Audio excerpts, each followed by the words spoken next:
In the busy city of Macondo, Kenya, Nia once had big dreams.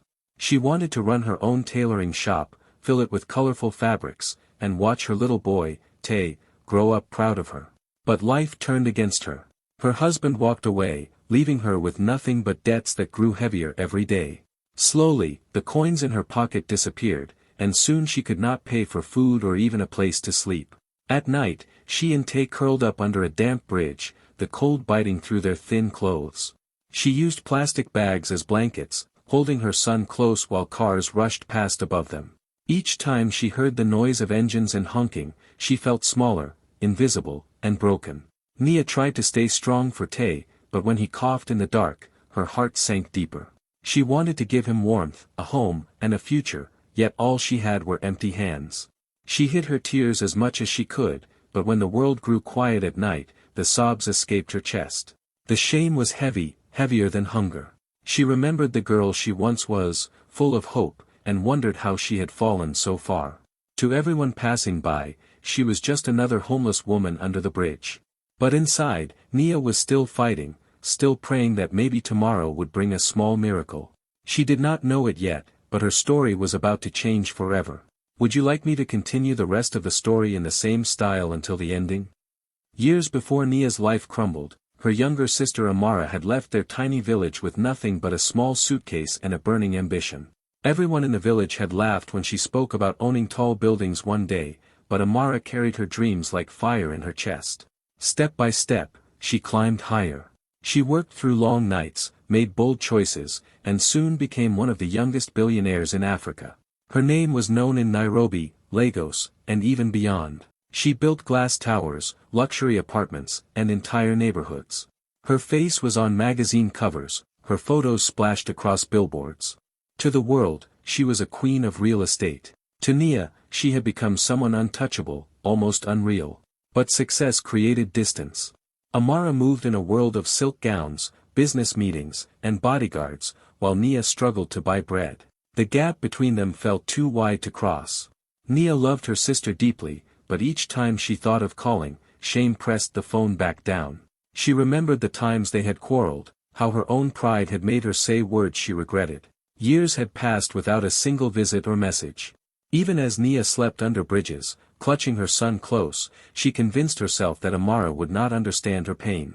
Sometimes, Nia imagined what would happen if she asked for help. She pictured Amara's shocked face, her disbelief, or worse, her pity. That thought cut like a knife. Nia wanted support, but she did not want to be seen as weak or as a burden. So she stayed silent. Her heart longed to hear her sister's voice again, to remember the nights they whispered to each other as children under the same blanket. But bitterness, pride, and fear built a wall higher than any building Amara had ever made. The truth was that Amara had never stopped thinking of her sister. From her high balconies overlooking the cities she owned, she often wondered where Nia was, if she was safe, if she was happy. But Amara too carried her own silence. Wealth had given her power but had also stolen simple connections. She could buy anything, yet she could not buy back the closeness she once had with Nia. Nia did not know that life was slowly preparing a moment that would break that silence forever. She did not know that the same sister she thought untouchable would one day appear in front of her in the most unexpected way. While she struggled under bridges, Amara was closer to her story than she could imagine. Life was about to twist their paths together again, not as billionaire and beggar, but as sisters bound by blood and by love that had only been waiting for a chance to rise again. Do you want me to continue expanding the next part, A Night That Changed Everything, in the same style and length? Rain poured down hard that night, turning the ground under the bridge into mud. Nia tried to shield little Tay with the thin plastic sheet she had found earlier, but the water dripped through and soaked them both. Tay coughed weakly in his sleep, and each sound tore through Nia's heart. She rubbed his back and whispered promises she wasn't sure she could keep. "It's okay, my boy. Mama is here. Tomorrow will be better." But deep inside, she felt tomorrow might only bring more hunger, more cold, and more shame. As she rocked him, a strange light cut through the darkness. Headlights slowed, and a sleek black car came to a stop just a few feet from where she sat. Nia's whole body froze. Nobody ever stopped under that bridge. Her mind raced. Was it police? Thieves? Or someone who wanted to chase them away? She quickly pulled Tay closer, her heart pounding. The car door opened, and the sound of high heels clicked against the wet pavement. The rain blurred her vision, but the figure walking toward her looked like a dream. A tall woman in a silk dress, her umbrella held by a bodyguard, her jewelry glittering even in the storm. Nia blinked, not believing what she was seeing. Then a voice broke the silence. Soft, shocked, and trembling. Nia. Nia's breath caught. That voice. She would have known it anywhere, even after all these years. It was Amara. Her little sister, the one she hadn't spoken to in so long, the one she had watched from afar as she became a billionaire. Nia couldn't move. She felt both joy and shame explode inside her at once. She wanted to hide, but she also wanted to run into her sister's arms. Amara stood there frozen too, her eyes wide and shining with tears as she looked at Nia crouched on the ground, clutching Tay. For a moment, the noise of the rain, the cars rushing above, and the city around them all disappeared. There was only silence, heavy with pain and love. The sisters stared at each other, both unable to speak. Finally, Amara stepped closer, her heels splashing in the puddles. Her voice broke as she whispered again, "Nia, is this really you?" Nia lowered her head, ashamed to be seen like this. She wanted to explain, to defend herself, but no words came out. Tay stirred and opened his sleepy eyes, staring at the beautiful woman who now knelt down in front of them. Amara reached out with trembling hands, touching Nia's wet cheek. "You should have called me," she whispered, tears running down her face. "You should never have been here." And in that moment, Nia saw not the billionaire, not the powerful woman on magazine covers, but her sister, the girl she once shared secrets with under the stars. That rainy night under the bridge was the moment everything began to change. Life had finally brought them face to face, and nothing would ever be the same again. "Would you like me to keep writing the next chapter in the same style and length?" Amara did not give Nia time to argue. The moment she saw her sister shivering in the rain with little Tay, she reached out and pulled them both into her arms. Her bodyguards quickly opened the car door, and before Nia could even understand what was happening, she and her son were inside the warm leather seats of a black luxury car. Tay's eyes widened at the glowing lights on the dashboard, and he whispered, "Mama, is this a dream?" Nia could not answer. She sat in silence, dripping wet, clutching her son as the car sped away from the bridge that had been their shelter. For the first time in a long while, she felt the strange comfort of safety. That night blurred in her memory.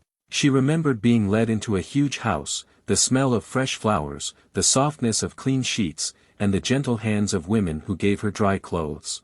She remembered food laid out in silver trays, so much that she could barely look at it without tears filling her eyes. Tay ate until he fell asleep with a full belly, something he had not done in months. And Nia lay awake, staring at the ceiling, wondering if she would wake up back under the bridge. Morning came with sunlight pouring through tall glass windows. When Nia opened her eyes, she found herself in a bed so soft it almost swallowed her. She stepped out carefully, her feet sinking into velvet carpets. As she walked, she saw chandeliers shining like captured stars, velvet curtains swaying in the breeze, and a kitchen made of marble that looked like it belonged in a palace. Outside the balcony stretched the endless blue of the Indian Ocean, waves crashing gently against the shore below. Nia turned slowly, afraid that all of this would vanish.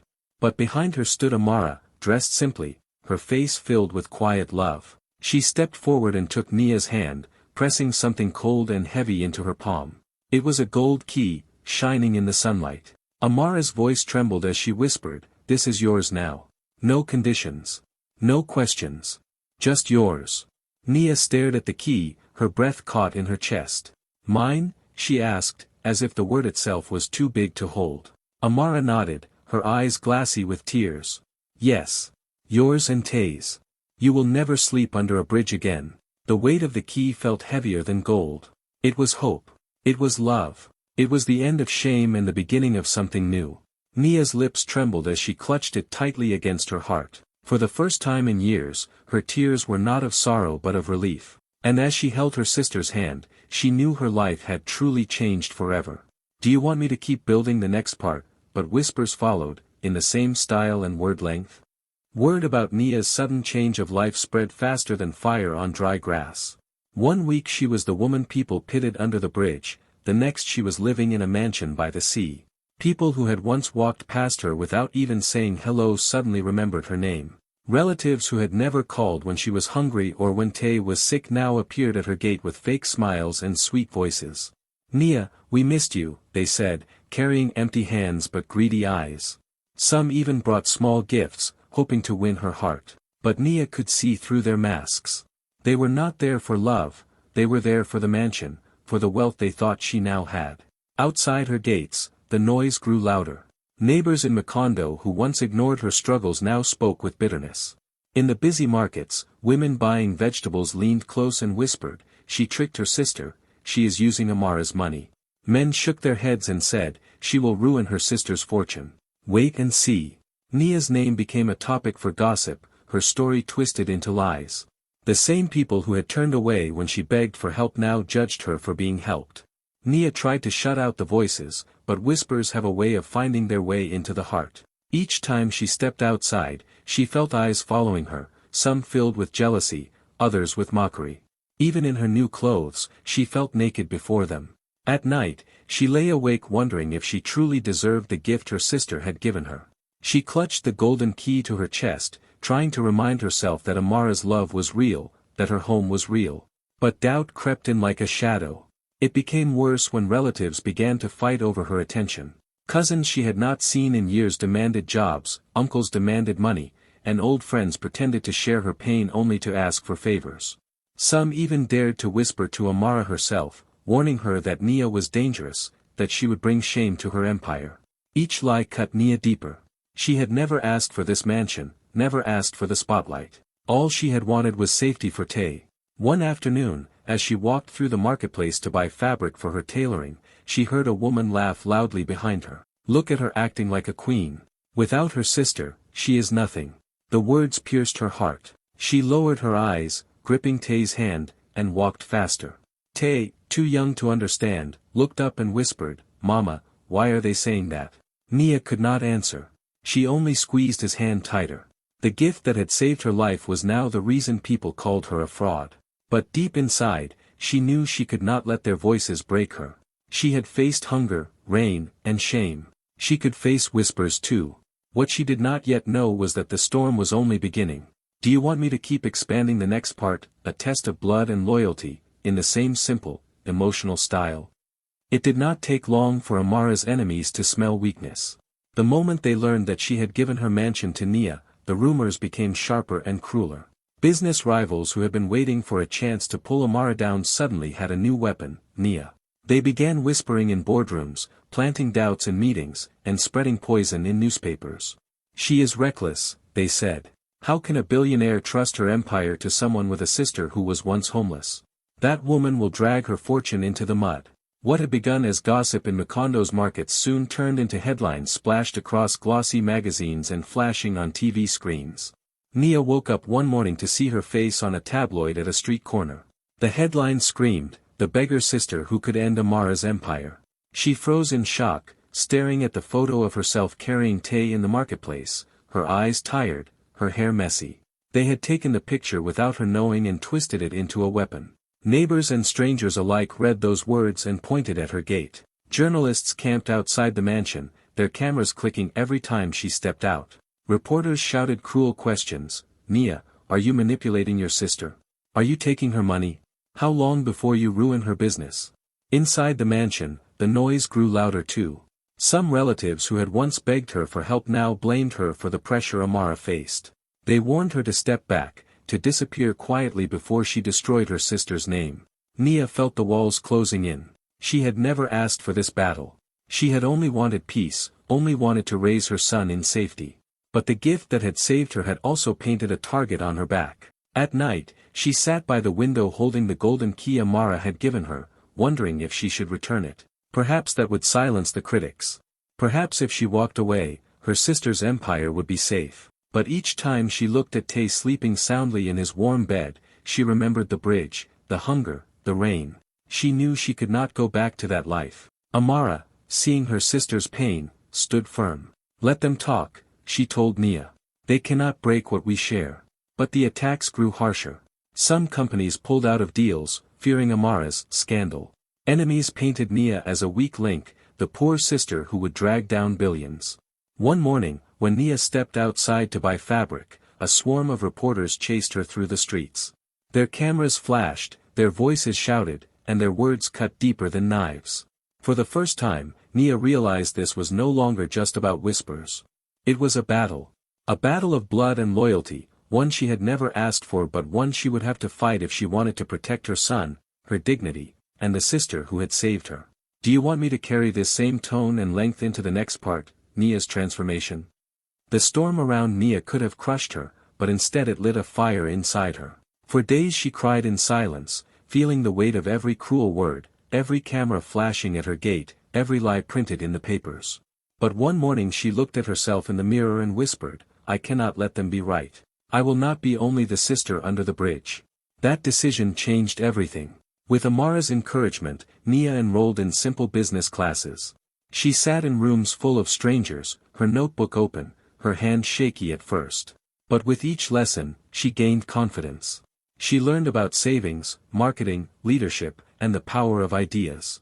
She began to see that her pain could be turned into strength. At night, while Tay slept, she sketched dress designs on scraps of paper, patterns she had dreamed of since her girlhood.